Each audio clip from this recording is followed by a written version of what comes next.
အရောက်တိုင်းပေါ်မှာယေရှုခရစ်တော်ရဲ့ကယ်တင်ခြင်းတက်ရောက်ပါစေအာမင်ယနေ့မှာဇောဆက်ရဲ့တက်တာမှာတွေ့ရှိရတဲ့မျက်နှာသားနဲ့ပတ်သက်ပြီးတော့အနည်းငယ်ဝင်ငါခြင်းနဲ့ကပ္ပကျမ်းအခန်းကြီး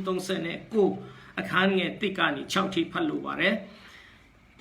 ဣရှမေလလူတို့သည်ယောသတ်ကိုဆောင်သွားရဲ့အေဂုတုပြည်တို့ရောက်တော့အခါအေဂုတုအမျိုးသားဖာရောဘုရင်၏အမတ်ချစ်တော်ကိုရန်တော်မူပိုတိဖာထံမှာယောင်ကြ၏ထာဝရဘုရားသည်ယောသတ်ဘက်၌ရှိတော်မူသဖြင့်သူ၏အကျဉ်ထမြောက်တတ်၏အေဂုတုအမျိုးသားမိမိသခင်၏အိမ်၌နေရလေ၏သူဘက်၌ထာဝရဘုရားသည်ရှိတော်မူ၍သူပြုလီရာ၌အောင်စီတော်မူကြောင်းကိုသခင်လည်းသိမြင်၏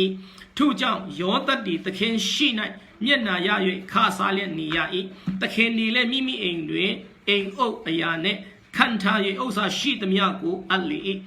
သူတို့အိမ်နှင့်ဥစ္စာရှိသမျှကိုအုပ်ဆိုးစေသည့်ကာလမှစ၍ထာဝရဘုရားသည်ယောသတ်အတွက်သူအေဂုတုသား၏အိမ်ကိုကောင်းချီးပေးတော်မူသဖြင့်ပေးတော်မူသောကောင်းချီးမင်္ဂလာသည်အတွင်ပြင်ဥစ္စာရှိသမျှပေါ်မှာလည်းတက်ရောက်လေ၏သခင်သည်မိမိအိမ်၌ရှိသမျှကိုယောသတ်လက်တော်အပ်၍မိမိစားသောအစာမှတပါအခြားသောဥစ္စာရှိမှန်းကိုမြမတိမမတ်ပဲနေ၏ယောသတ်သည်ပုံပြင်ရင်ကြီး၍အသွေးအစင်လဲလာတော်သူဖြစ်၏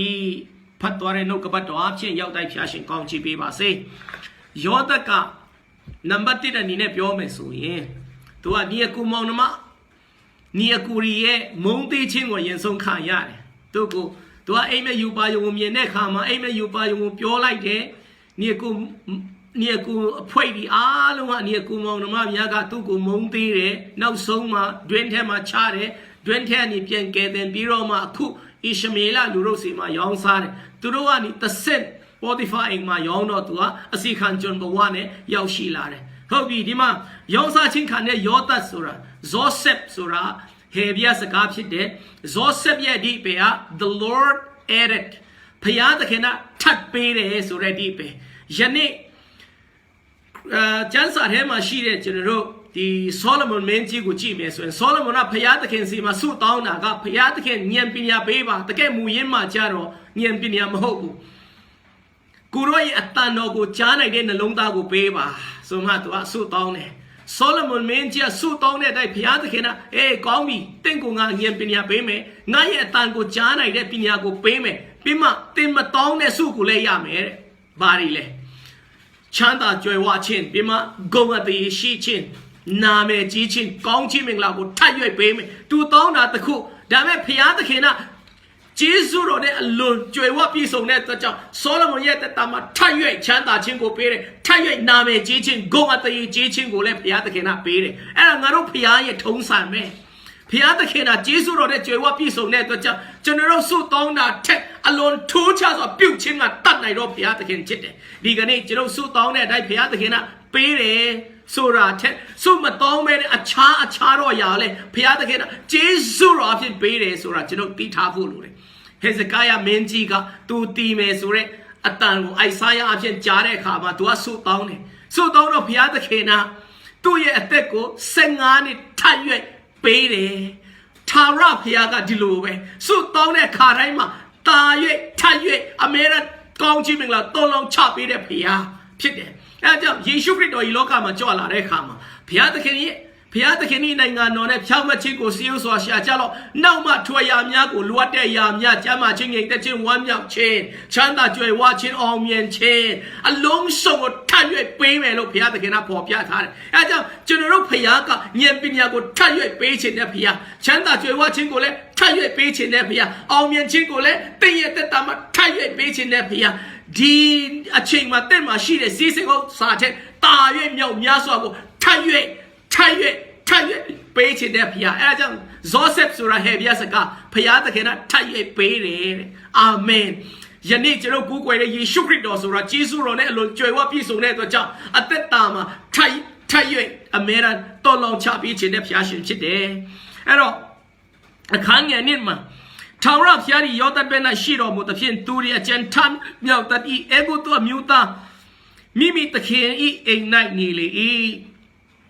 ဘုရားသခင်ကယောသတ်ဘက်မှာရှိတယ်အဲကြောင့်နံပါတ်1ဘုရားသခင်ကသူပါရှိခြင်းကိုဘယ်လိုထင်ရှားတာလဲအဲ့ဒါကအင်္ဂလိပ်မှာကျ prosperous ဒီမှာကျတော့အကျဉ်ကောင်း မြောက်တယ်တဲ့ယနေ့ဘုရားသခင်ကတူပါရှိတယ်ဆိုလို့ရှိရင်ဘာလို့ရမလဲဘာကြိုက်ရမလဲဘယ်လိုပြောရမလဲဆိုတော့အကျဉ်းငယ်ကောင်းကြီးထလာတယ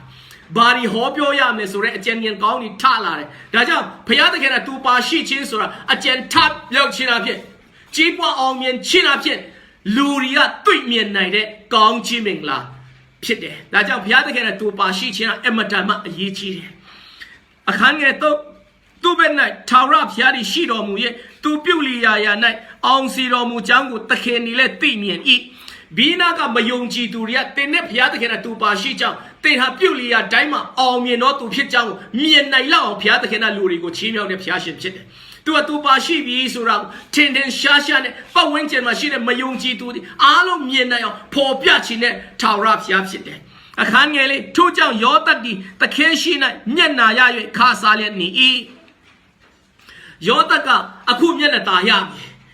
ီဒါကြောင့်ဓမ္မဟောင်းတို့ကမျက်နှာตาဆိုတာကဟေဗျာလူနဲ့ကျွန်တော်ပြောထားတယ်ဟက်ဆက်ဖြစ်တယ်ဟက်ဆက်ရဲ့အဓိပ္ပာယ်အရာနဲ့နေလို့တဲ့အတွက်ကြောင့်ဘာသာပြန်တဲ့အခါမှာတချို့နေရာမှာ loving kindness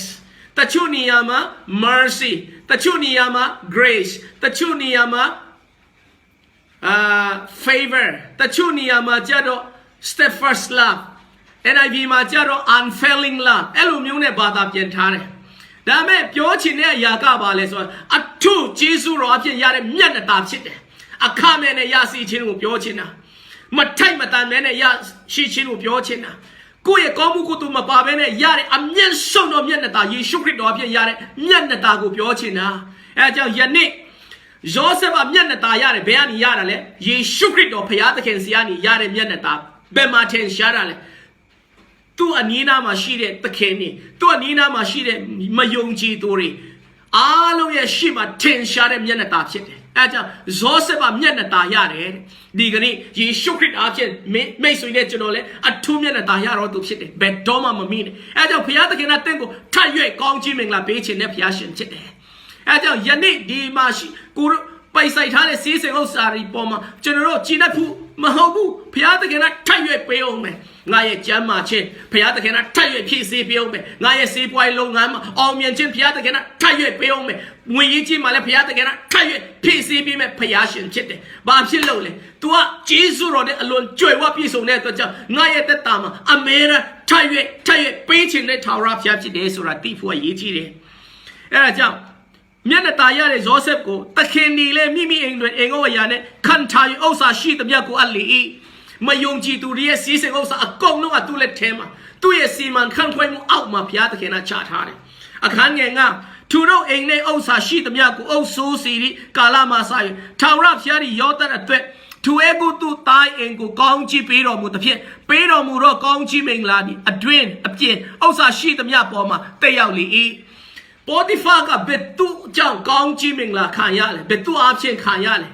ဇောဆက်ဘသူအိမ်ရောက်တဲ့အချိန်အိမ်ရဲ့အမှုအရာအားလုံးသူ့ကိုစီမံခန့်ခွဲစေတဲ့နောက်ပိုင်းမှာဇောဆက်အဖြစ်ပေါ်တီဖာအိမ်မှာကောင်းချီးမင်္ဂလာတက်ရောက်တယ်ဒါကြောင့်ဇောဆက်ကမျက်နှာตาရပြီးတဲ့နောက်ပိုင်းမှာသူ့ရဲ့တက်တာသူ့မျက်နှာကောင်းချီးမင်္ဂလာဖြစ်တယ်အဲကြောင့်ယနေ့တင်ပယ်နေရပဲတော့သူ့မျက်နှာကောင်းချီးမင်္ဂလာဖြစ်တယ်တရားဟောရင်သူ့မျက်နှာကောင်းချီးမင်္ဂလာဖြစ်တယ်ဆုတောင်းတဲ့အခါမှာလည်းသူ့မျက်နှာကောင်းချီးမင်္ဂလာဖြစ်တယ်တင်ဒီစီးပွားလုပ်ရင်လည်းအမြင့်ဆုံးသောအောင်မြင်ခြင်းနဲ့သူပတ်ဝန်းကျင်အတွက်ဆွေမျိုးသားချင်းတွေအတွက်ကောင်းချီးမင်္ဂလာဖြစ်တယ်တင်ရဲ့